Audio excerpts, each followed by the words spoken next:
വേണ്ടി വന്നിട്ട് പല കാര്യങ്ങൾ പറഞ്ഞതിന് ശേഷം ക്രിസ്തുവേശുള്ള നമ്മുടെ തിരഞ്ഞെടുപ്പും നമ്മുടെ വീണ്ടെടുപ്പും അതിന്റെ ശ്രദ്ധയും എല്ലാം പറഞ്ഞു വന്നതിന് ശേഷം മൂന്നാമത്തെ അധ്യായത്തിൽ വന്നിട്ട് അതിന്റെ കൺക്ലൂഷനായിട്ട് ഇങ്ങനെ പറയുന്നു, എന്നാൽ നാം ചോദിക്കുന്നതിനേക്കാളും നിരക്കുന്നതിനേക്കാളും അത്യന്തപരമായി നമ്മിൽ ചെയ്യുവാൻ സാധിക്കുന്നവൻ. പക്ഷെ നാം ചോദിക്കുന്നത് എന്തുമായിക്കൊള്ളട്ടെ, നമ്മുടെ മനസ്സിൽ നാം വിചാരിക്കുന്നത് എന്തുമായിക്കൊള്ളട്ടെ, നമ്മുടെ ചിന്താകുലം എന്തുമായിക്കൊള്ളട്ടെ, എന്നാൽ അതിനെ അപ്പുറത്തായി ചെയ്യുവാൻ നമ്മിൽ വ്യാപരിക്കുന്ന ശക്തിയാൽ കഴിയുന്നവനാണ്. നമ്മുടെ ചോദ്യം എന്തുമായിക്കൊള്ളട്ടെ, നമ്മുടെ ജീവിതത്തിലെ വിചാരങ്ങൾ എന്തുമായിക്കൊള്ളട്ടെ, അതിനപ്പുറത്തായി ചെയ്യുവാൻ സാധിക്കുന്ന ഒരു നല്ല ദൈവത്തെയാണ് നാം സേവിക്കുന്നത്. നമ്മുടെ ദൈവത്തിന്റെ ഒരു പ്രത്യേകതയാണ്, അവരൊരു സ്വഭാവം വ്യത്യസ്തമായത്. എന്താണ്? നാം ചോദിക്കുന്നതിനേക്കാൾ തന്റെ ഭക്തന്മാരുടെ ആഗ്രഹത്തെ അറിഞ്ഞ് അതിനപ്പുറത്തായി ദൈവത്തിന്റെ പ്രവർത്തിപ്പാൻ പദ്ധതിയുണ്ട്.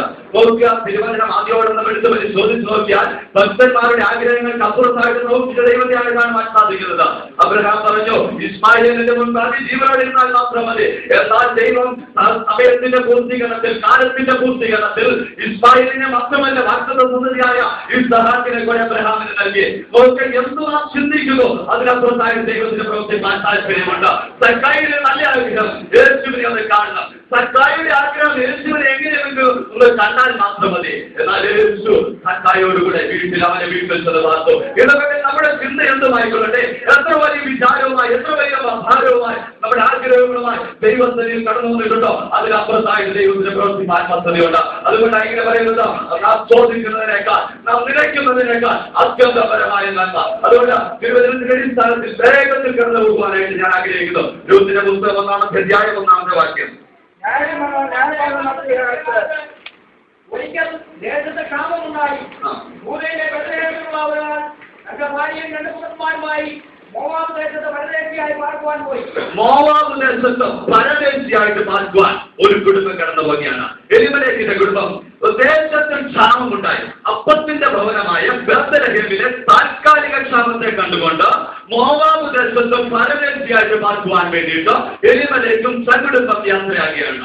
നോക്കുക, തിരുവനന്തപുരത്തിന്റെ അടിസ്ഥാനത്തിൽ പറയുമ്പോൾ പിതാക്കന്മാർ ഒരു കാലത്ത് കടന്നു വന്ന മോവാബിനെ കടന്നു വന്ന് തിരിച്ച മോവാബിലേക്ക് യോർദാൻ കടന്നുകൊണ്ട് ഏകദേശം ബേത്ത്ലേഹേമിൽ നിന്ന് 60 മൈൽ ദൂരത്തുള്ള മോവാബ് ദേശത്തേക്ക് അവിടുത്തെ താൽക്കാലികമായ നന്മ കണ്ടുകൊണ്ട് ദൈവത്തിന്റെ സന്നിധി വിട്ട് ആര് കടന്നു പോവുകയാണ്? എലിമലേക്കും കുടുംബം കടന്നു പോവുകയാണ്.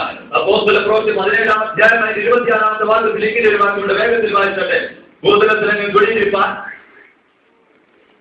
അപ്പോസ്തലപ്രവൃത്തി 17-26.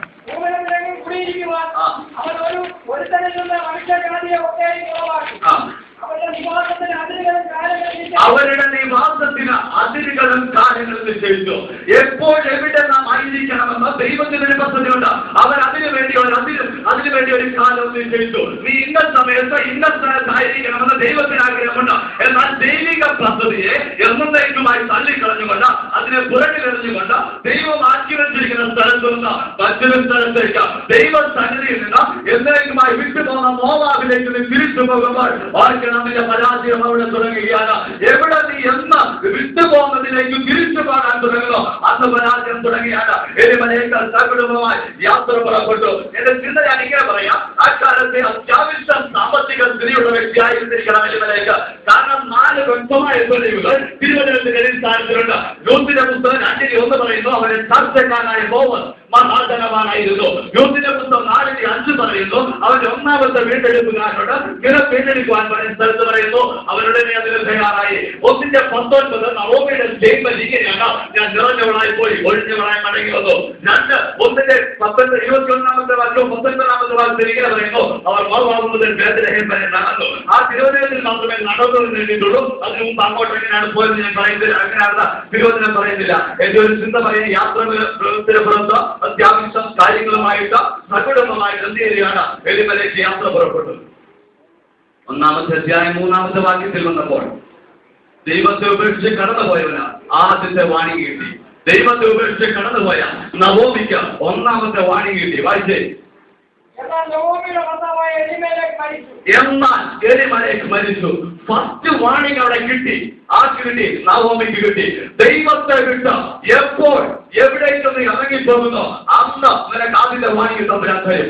ആദ്യത്തെ വാണിങ്ങിൽ കാര്യം പഠിക്കാത്തവന് 2-ാമത്തെ വാണിംഗ് കിട്ടും. പക്ഷെ ഒരു കാര്യമുണ്ട്, 1-ാമത്തെ വാണിങ്ങിൽ കാര്യം പഠിക്കാതെ വന്നാൽ 2-ാമത്തെ സെക്കൻഡ് വാണിംഗ് അല്പം കഠിനമായിരിക്കും. അതിനകത്ത് അടുത്ത വാണിംഗ് അവർ മോവാബ് അവരുടെ രണ്ട് പുത്രന്മാരെ തേടിച്ചു. അവർ മോവാബിലെ സ്ത്രീകളെ വിവാഹം കഴിച്ചു.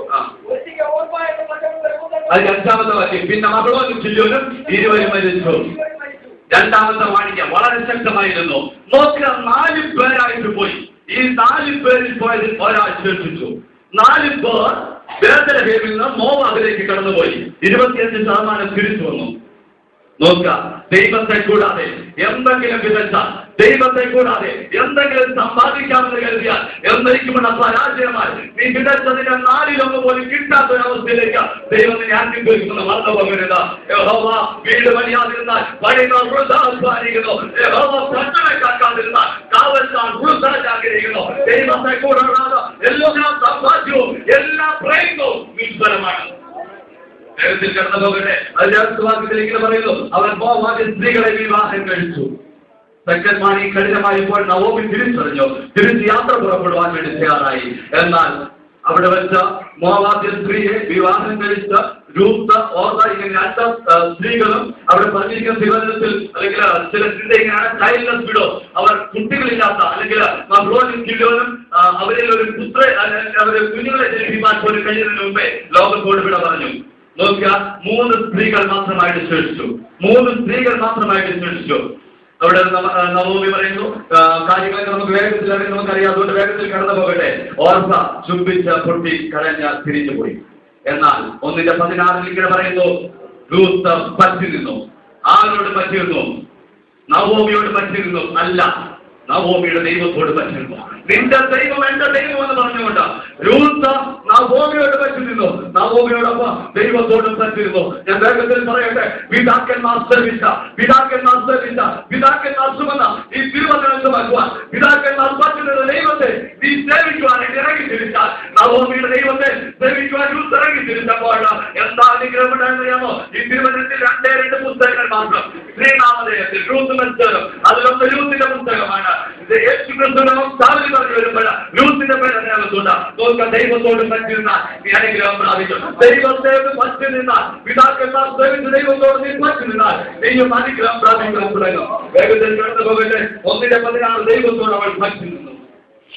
അവർ ബേത്ലഹേം വരെ നടന്നു തിരിച്ചെത്തി. യവക്കൊയ്ക്കിന്റെ ആരംഭത്തിൽ അവർ ബേത്ലഹേമിലെത്തി. 3:2 പറയുന്നു, ബോവസ് മഹാധനവാനായിരുന്ന ഒരു ചാർച്ചക്കാരൻ. 2:3 വേഗത്തിൽ വായിച്ച 2:3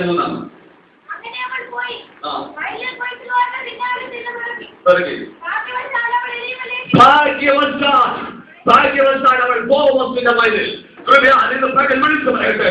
ഈ തിരുവനന്തപുരത്ത് കിടക്കുന്നവർക്ക് പറയാൻ സാധിക്കും. ഭാഗ്യവശാൽ അവൾ വയലിൽ ബോവസിന്റെ വയലിൽ, ഭാഗ്യവശാൽ ബോവസിന്റെ വയലിൽ ഒരു കാലത്തും ഇസ്രായേൽ പൗരന്മാരുടെ സമ്പന്നമില്ലാത്തവരും വാർത്തയുടെ നിയമങ്ങൾ കല്ലും പരദേശികളുമാണ്. ഈ ലോകത്തിന്റെ ദൈവത്തെ അനുസരിച്ചുള്ള ക്രിസ്തു അവന്റെ പൂർത്തീകരണത്തിന്റെ സമയത്ത് അവൻ നമ്മളെ വിളിച്ചു ഈ നല്ല വയലിലാക്കി, ബോവസിനെ നല്ല വയലിലാക്കി. എന്തിനു വേണ്ടി? കാലം കൊടുക്കുക.